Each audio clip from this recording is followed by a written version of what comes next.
It takes 2 minutes, it doesn't hurt much. That's what they tell you in the dentist's office, right?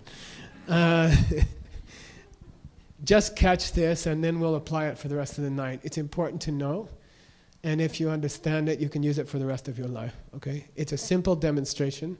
It's an old tradition, it's about 1,000 years old in Tibet, of how to teach an idea called emptiness. So you've heard of the word, but tonight you can understand it easily, and then you can start using it, okay? And you can change stuff in your life, okay? So just answer, don't think too much, okay? It's a tradition not to think too much. What is this thing? Yeah, pen. If you don't answer, you get hit with a rosary, okay? So I'm just telling the front row. It's a pen. If a little dog came in here, a puppy dog, and I waved it in front of the little dog, what would they do with it? Yeah, they would chew on it, okay? So does the dog see this as a pen? No. How do they see it? Yeah, as a chew toy, something to chew on. Next question. Human sees it as a pen, dog sees it as a chew toy. Who's correct? You can say both. Animal rights, right? They're both correct. It's okay. They're both valid, right? A dog can chew on it and enjoy it, and that's okay. And that worked for them. And a human can write with it. And maybe there are beings beyond us who see this as something else, right? Maybe there are beings who could see this as a way to change the world or something, right? I mean, we can't assume we aren't dogs to somebody else. Okay? Okay? I mean, don't be so proud you're a human. Okay. Next question.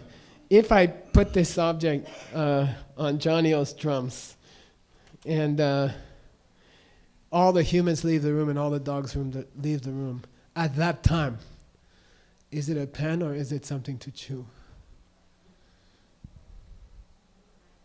I think neither is a good answer.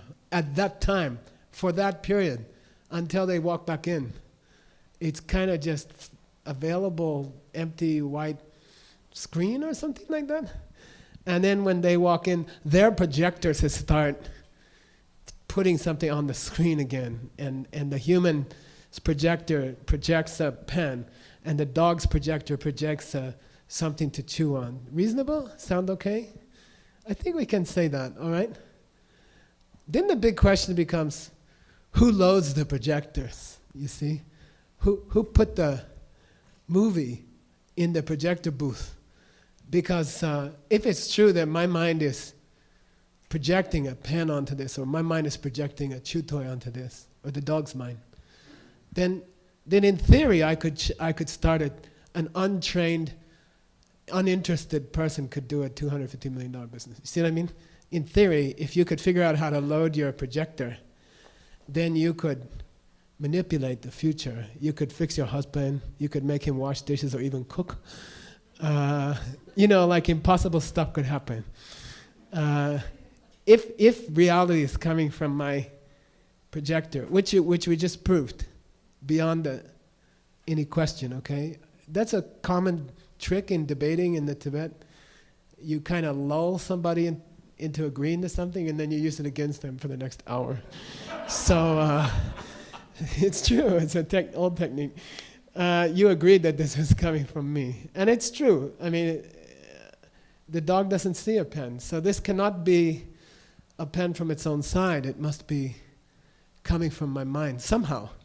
It must be coming from mind. A common fallacy at this point is to think that you can close your eyes and wish it was something else. And we have to cover that. We have to say, that doesn't work, okay? I can close my eyes, I can say, okay, I understand this is coming from my projector, and I choose to project big, priceless diamond rather than pen. And I open my eyes and I still see a pen, okay? So, is it coming from your mind? Yes. Can you control it? Not evidently. There has to be some trick to it. There has to be some technique to it, and there is. That technique is called the 4 steps.